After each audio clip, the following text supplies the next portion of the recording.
Hey guys, this is Cody with trailchasers.net. This is video number 2 where we did the install of the Notch Custom Fender flares on our 2001 WJ. Please check out trailchasers.net for more videos, and we'll hope to see you on the trail soon.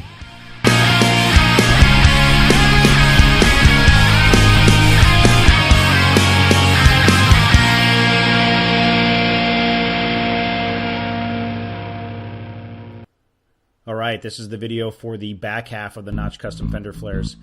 This was significantly more work than the front half, but I'm very happy with the way it came out. To start with, you have to identify where the studs are going to go on the door, which, similar to what we did on the front side, we used some hobby paint on the studs and pushed it up against the door and then drilled those holes out. The instructions tell you to remove the interior door panel so that you can reach the fourth hole on the fender flare. What we found was that the fender flares we were shipped only had 3 studs. So a couple calls and emails with Notch Customs, and it was determined that there was a change from the time they did the prototype and the instructions to the time the product shipped. They gave us the instructions and everything we needed to put a 4th stud in the front of the fender flare, but we ended up not needing to do it. It was able to get a good solid fit with just the 3 stud.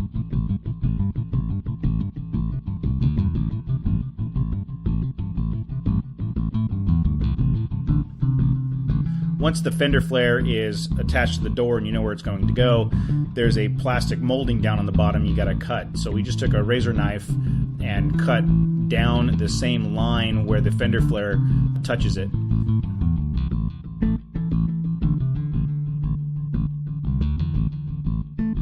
The back side of this is a little bit more difficult.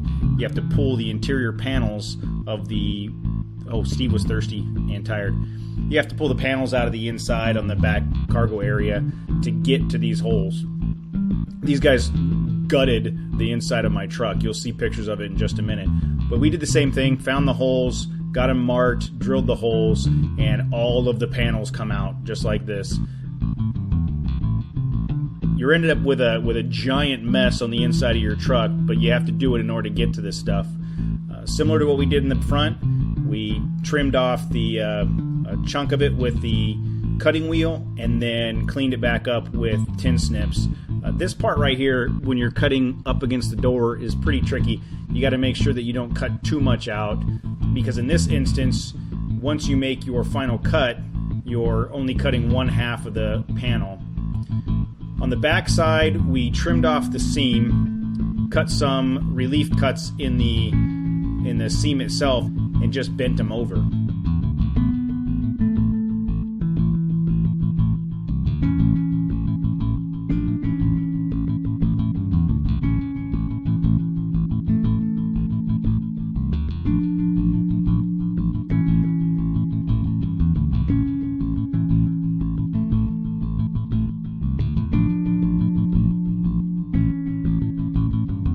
Then we did the final cut where we needed it. On this side, you're going to cut just the exterior side of the wheel well, and you leave the interior panel intact for the moment. You'll trim that and bend it, and then you have to weld that back together. And that's where the difficulty comes in, is welding this stuff back together. So you cut the internal flanges and bend them out, similar to what you did on the front side, but you need to get them to a point where they will make contact with the exterior sheet metal so that you can weld them together.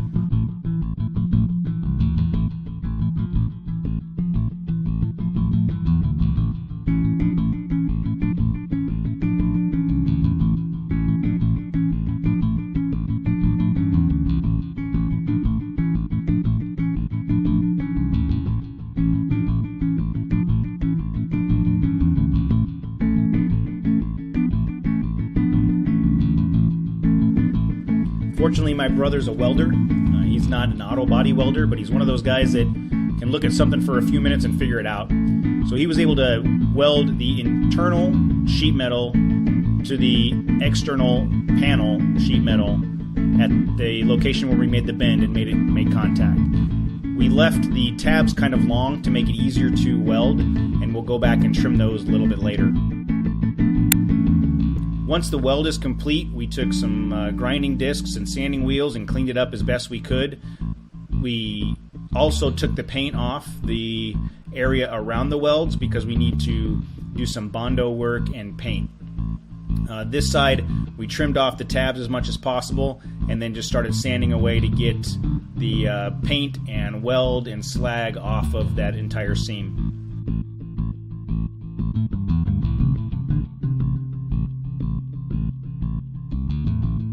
And we took a wire wheel and cleaned it all up with a wire wheel, including the inside of the wheel well, because we want to make sure that we had a clean surface for the Bondo and paint to attach to.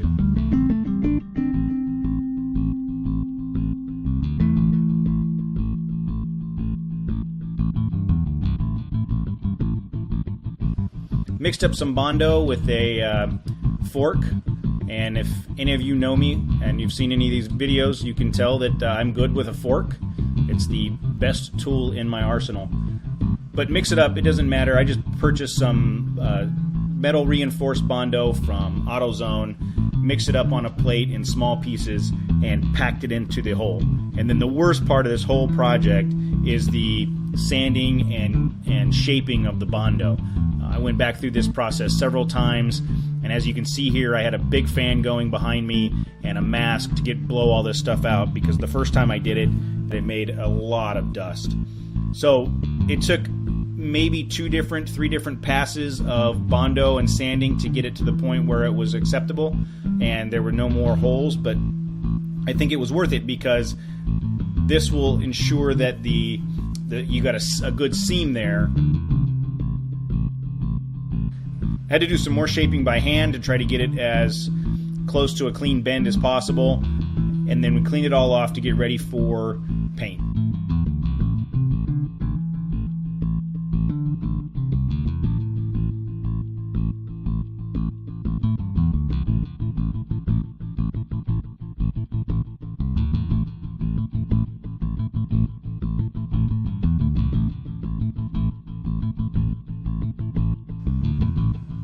Wiped it all down and masked off the area. Now keep in mind that the area on the back side is going to be covered completely by the fender flare, and the area in front that's adjacent to the door will be visible, but not very much. So this, from my perspective, I didn't worry about it being body shop quality paint job.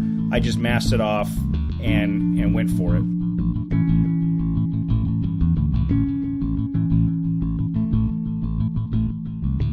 Once it was all masked, I used rust-oleum professional grade undercoating spray paint. It's a rattle can. It's available at AutoZone. It's not very expensive. They sell a non-professional grade spray can, which I tried and didn't like the texture of. So make sure you get the professional grade. But I was able to get about 1 wheel well done per can.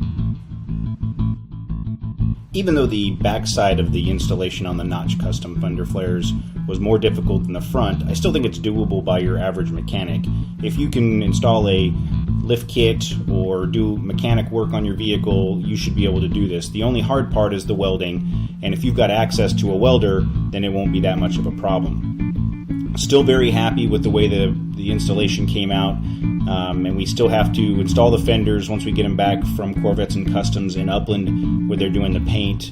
So stay tuned, check out trailchasers.net for the last version of this installation video, and we'll put the fender flares on, get everything buttoned back together, and get the vehicle on the road. Thanks a lot.